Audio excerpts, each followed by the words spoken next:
Yan, ito yung sea cucumber mga kasister sa laot, malaki. Ito yung uri ng sea cucumber na pag nahanginan ay natutunaw. Ayun mga ka-sisters, maliban po doon sa sea cucumber na nasisid ni Mister na huli, mayroon pa po siyang isda ito, dalagang bukid. Sa tansya ko po ay mga nasa 1 kilo. Ibibenta ko po ito. At ito ay yung maliban pa dito ay ito po yung may huli pang si Mister na nakaraang ilang araw lang. O isang kahapon. Yan, ito yung huli niya, tsaka dinaing na po. Ito ay ayos na, malinis na, may binabad na siya sa asin. Tsaka siguro may nilagay siyang baka vinegar or suka na pampatagal sa daing. Ayun mga sisters, tirahin na natin itong masarap na sea cucumber. Yan, si Mister na yung patatanggalin ko, palilinisin ng Paubiyak ba ito? laman, tanggal yung balat niya. Disgas. Oo. Ang tawag nito sa amin dito mga sisters is hanginan. Kapag nahanginan siya, natutunaw. Kaya kailangan apurahin. Bago pa siya matunaw, kailangan mai-process na para maluto. Yan, sinamahan na namin po ito ng tubig dagat. Ano, ibalik ko na dito? Oo, dito yan. Saan dito? Oo, yan. Matapos po itong malinis, dito ko rin ilalaga sa tubig dagat. Ganito pa yan? Pinakabanli siya. Yan. Nakon ka nga ng kawali doon. Yan, okay na yan. Ilalaga na natin din siya dito sa tubig dagat. Ayan, mga sisters, magpapakulo lang ako ng tubig dagat. Ayan, ganito po yung proseso dito sa amin kapag sea cucumber ang ginagawa. Sisters, kulo na yung aking pinakulong tubig dagat. Ayun, kailangan mailagay na siya. Kasi medyo namuti na. Ayan. Kasi pag tumagal pa ito ng ilang oras, talagang matutunaw na siya. Yan, pakuluin ko lamang parang pinakang banli. Mga sisters, kapag nabanlian ay parang tispog. Ano nga sa Tagalog yan? Gapunol, ano nga yan? Kunat? Yun. Para siyang guma baga na ano yan, gakunat. Makunat na siyang guma. Yan muna ito muna yung unang proseso niya. Kasi matagal ito, matapos nito matagal siyang lalagain hanggang sa lumambot. Yan, may oras po ito mga sisters, mga ilang minuto lang, tsaka ko hahanguin.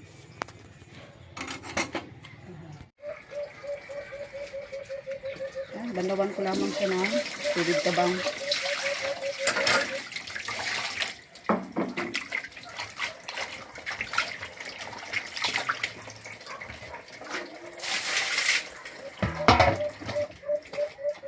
Para na siyang balat ng baka. Pero ito po mga sisters ay napakakunat. Kaya medyo mahaba-haba pang lagaan kailangan. Ito po, gagamit ako ng asin.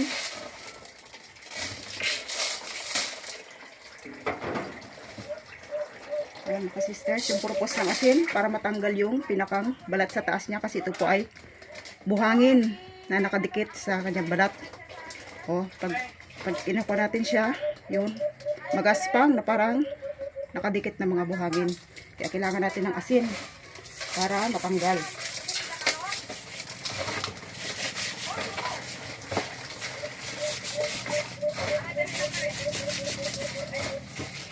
Malalaman natin na wala na siyang buhangin kapag hinaplos natin ay napakakinis na. Kasi dahil medyo siya magaspang, kaya alam natin may buhangin talaga.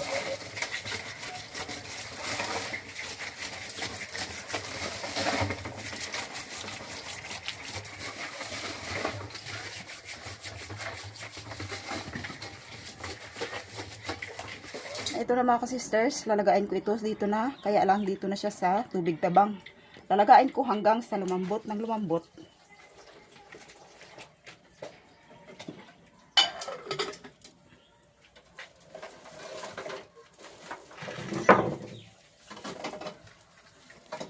Dito ko lang siya lagain sa apoy para kahit gaano katagal ay may laban ang kahoy kaysa gasol o uling.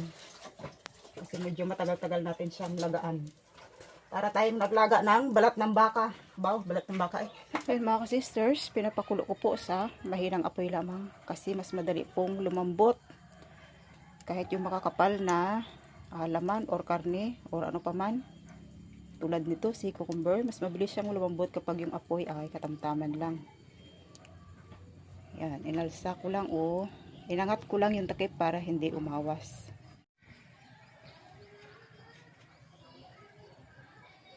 Mga sisters, yung dinaing ni Mister at pinatigis ko lang doon sa binabada niyang mga suka at asin, water solution. Yan, ito na yun ngayon.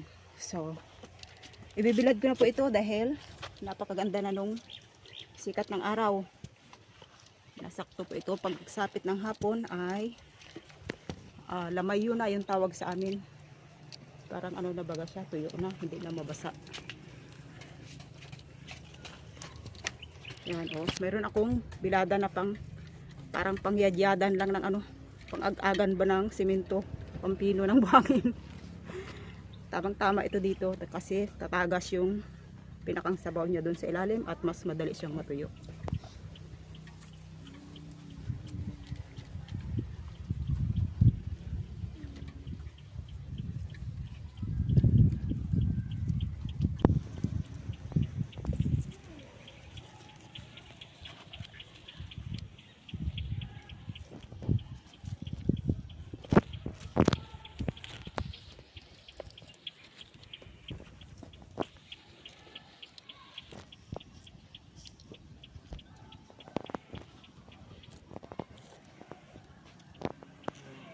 Sa ilalim ko lang sa ilalim. Pag naglagay baga ko, kita daw dito sa kabila.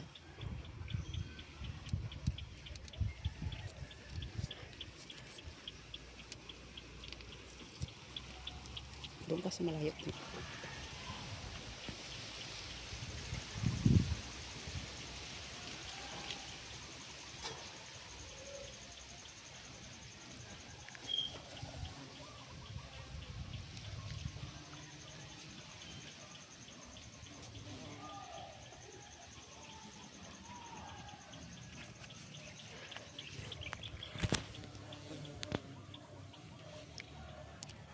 Tama na ulit.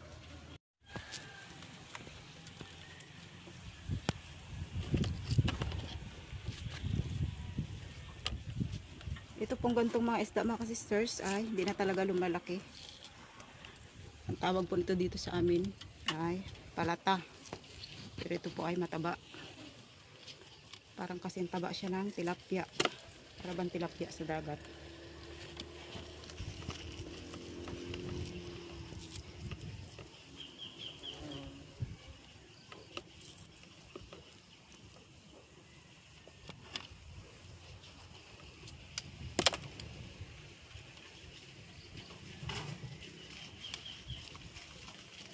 Yan.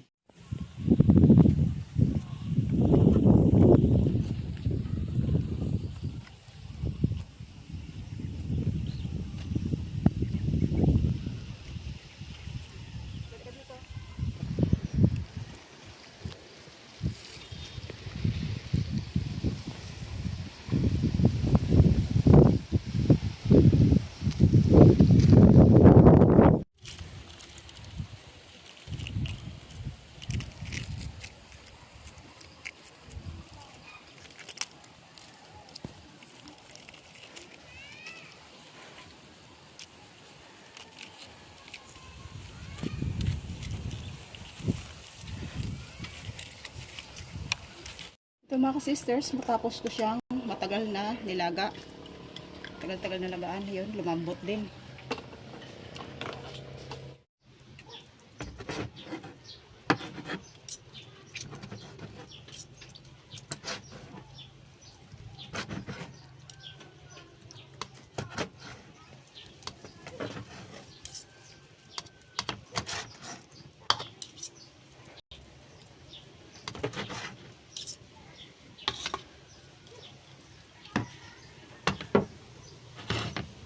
Ito. Init lang.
mga sisters, pinakulo ko po yung sea cucumber sa iba't ibang spices para maging mabango at yung sabaw po ay maging malasa kasi kailangan siyang gayat-gayatin at ipakulo para mas lumabas yung lasa sa sabaw. Ito rin po ang paraan mga sisters para maging mabango yung amoy ng sea cucumber kasi meron siyang hindi mabuting amoy. Kaya kailangan talaga nating ipakulo. Yan, at lumabas na yung lasa niya, nandoon na sa sabaw. Masarap na yung sabaw natin.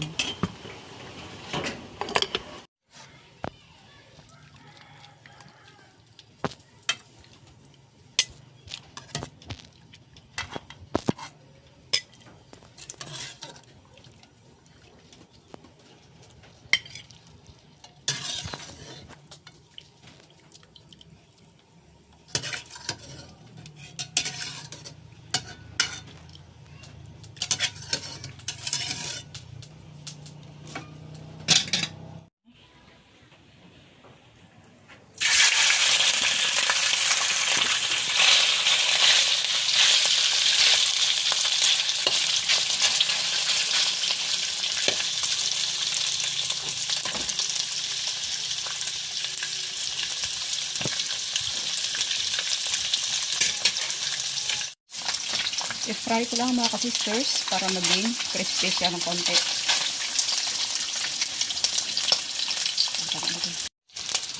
Ay mga sisters, medyo nag-crispy na yung gilid. Saka mas mabango na siya ngayon.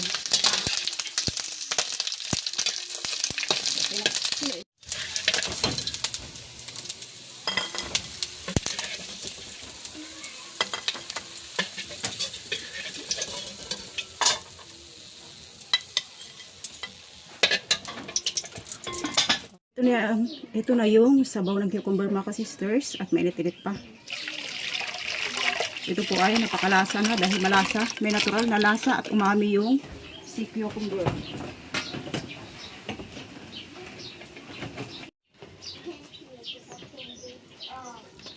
Ayan ang sutanghon. Masinama sa paglaga ng sabaw para hindi malamog, katamtamang luto lang. Yan, meron din akong pampasarap, mas lalo dun sa sabaw. Magdagdag pa ng sustansya.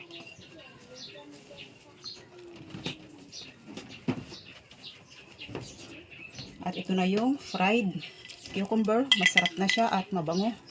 Para na siyang chicharon.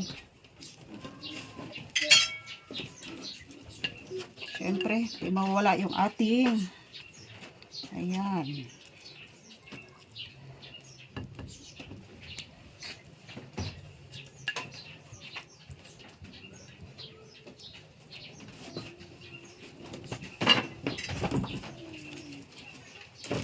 Dagdag lamang ako ng paminta para mas mabango yung ating sabaw.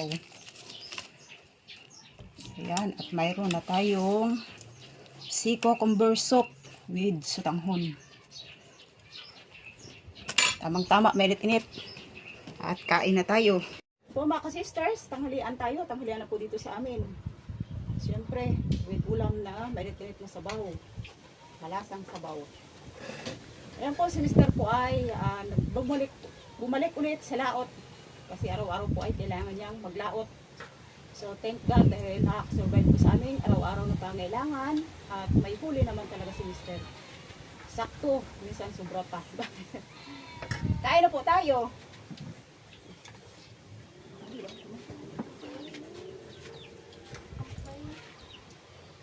Ato sige, ato toy.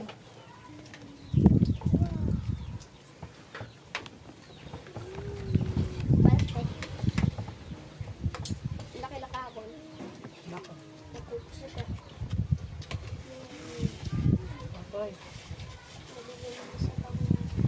Sabaw. Okay.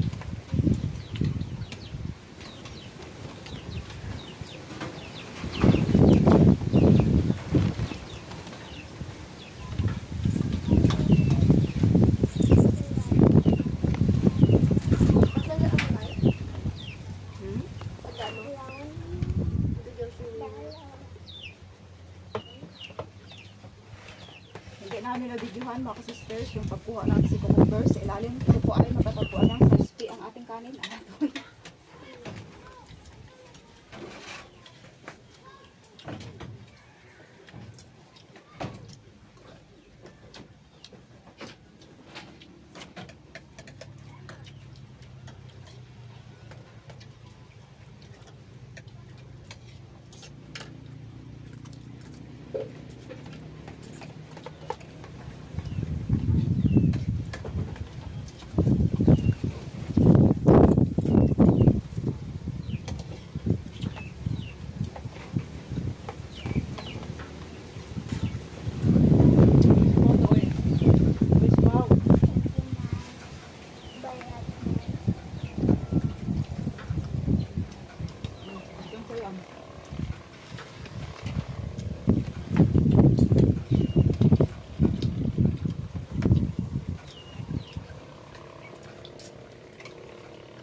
Gusto pa? Tuloy po yung aming masarap na pananghalian. Shout out po sa lahat. Hindi ko na isa-isahin sa lahat po namin mga viewers sa patuloy niyo pong pagsuporta at panonood.